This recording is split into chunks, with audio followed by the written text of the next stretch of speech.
Hi, everybody. Welcome. I'm Patty, founder of Our Whole Village, and today we're talking to Douglas. Douglas leads our operations in Chapada Diamantina, Brazil, and he's going to talk to us about our departure for July. It dates are July 15th to the 22nd in 2018, and it's a fun and exciting itinerary, and I'm excited to learn a little bit more about this trip.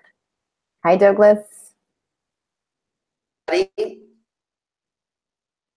Can I start? Yes, absolutely. So hi guys. So as Patty said, I'm going to talk about Chapada Diamantina and Salvador destinations in Bahia, states in Brazil.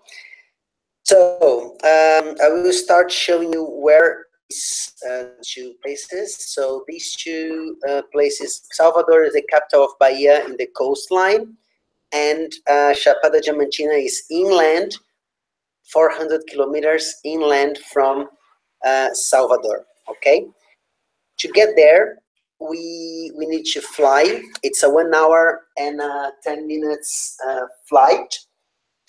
In a jet plane, a small jet plane. We arrive at Lençóis Airport, where we drive for 20 minutes, 25 minutes to Lençóis, which is the main city of the whole Chapada Diamantina. So just coming back a little bit, all this area darker green is the national park, and part of it is where we're going to visit along the days that we're going to stay there. Okay. There, we drive to Lençóis. It's our first stop.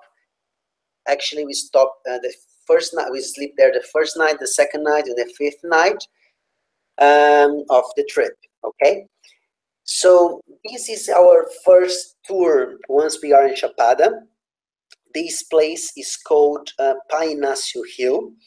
It's done on the first day when we arrive in Chapada Diamantina. And it's a great place to understand how is the area. So as we can see in this picture, the area is full of flat-topped mountains. And also deep valleys among the mountains. So these valleys can be up to 900 meters deep. So, and all this national park is around 400 kilometers long from north to south and around 50 kilometers wide from east to west, okay?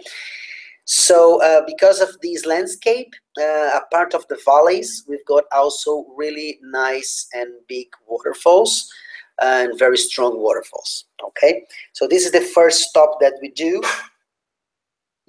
And after that, we go to our accommodation. So on these 3 nights, the first, the second, and the fifth night, we stay at Canto das Águas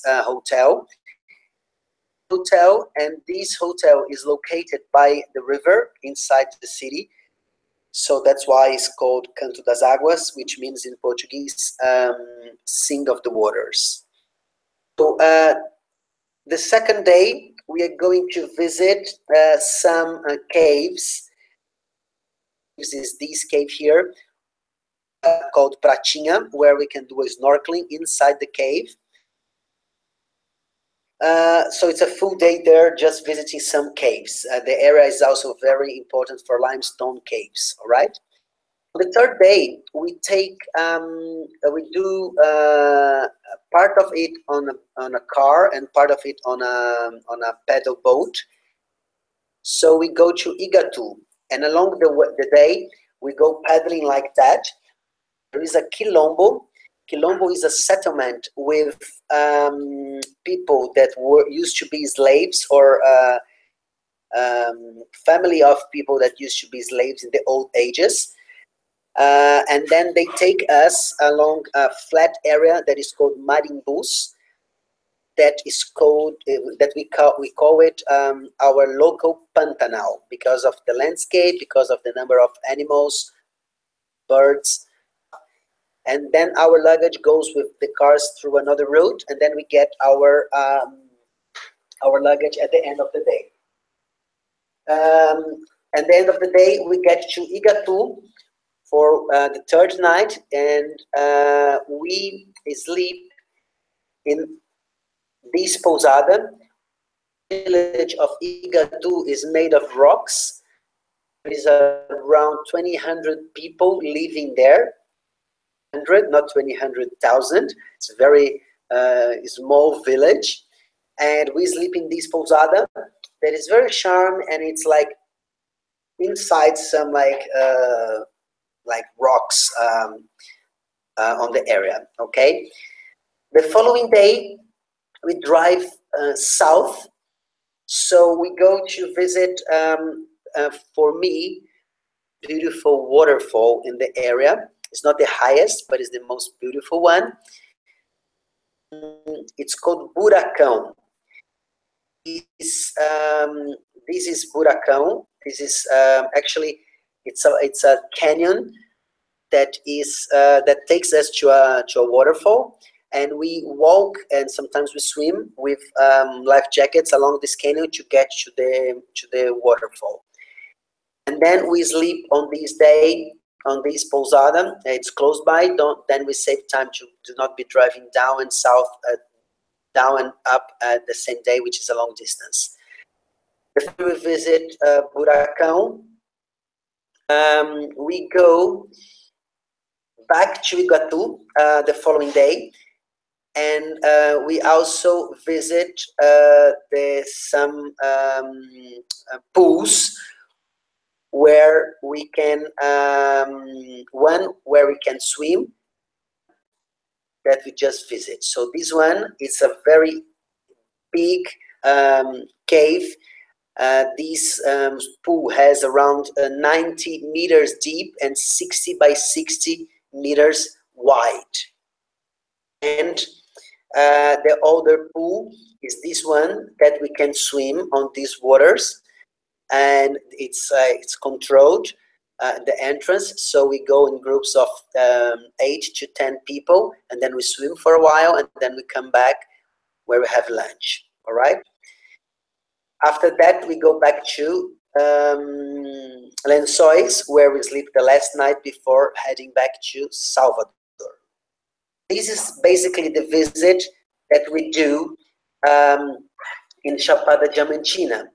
It's important to say that this is a family tour that we created at Chapada Diamantina.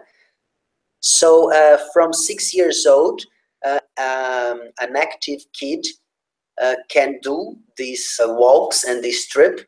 So the walks are not crazy long. Each destination, each attraction is very enjoyable and not only contemplation, so the kids can have energy on the days. Okay, then we fly back to Salvador. Salvador is the capital of Bahia, but it's also the most black people, the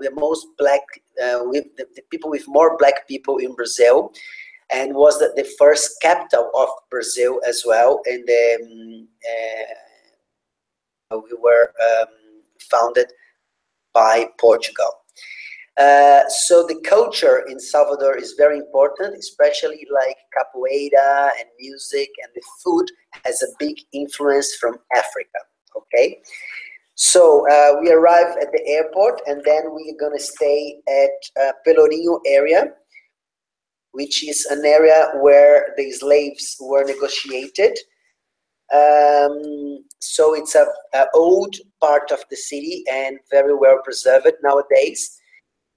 And along the days, we are going to practice capoeira, practice some drums, and get in contact with lots of African culture.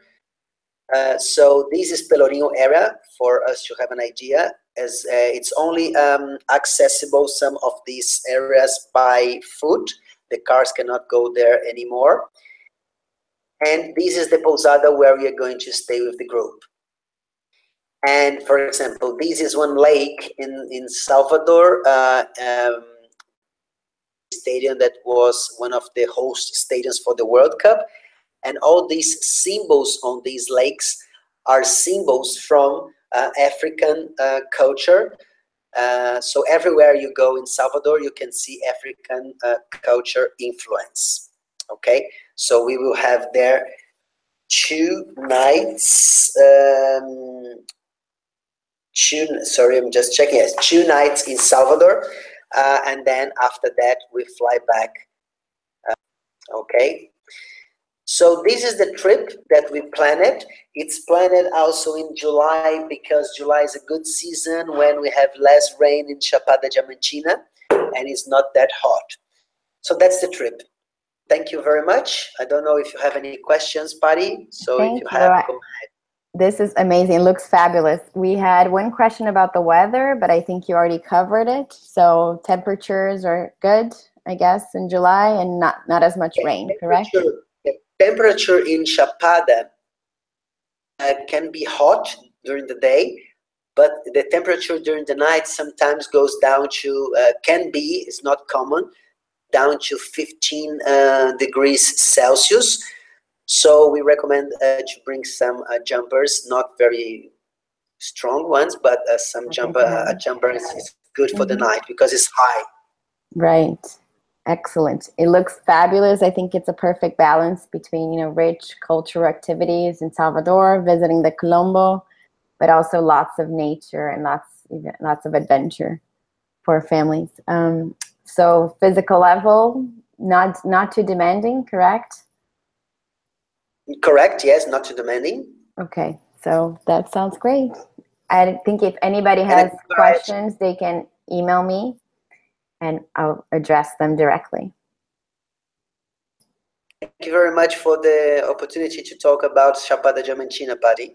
Thank you. I'm super excited. And I should add that I'm taking my daughters. They're going to be 9 and 7 at the time, and I'm looking forward to it. Cool. All right. Thank you. You.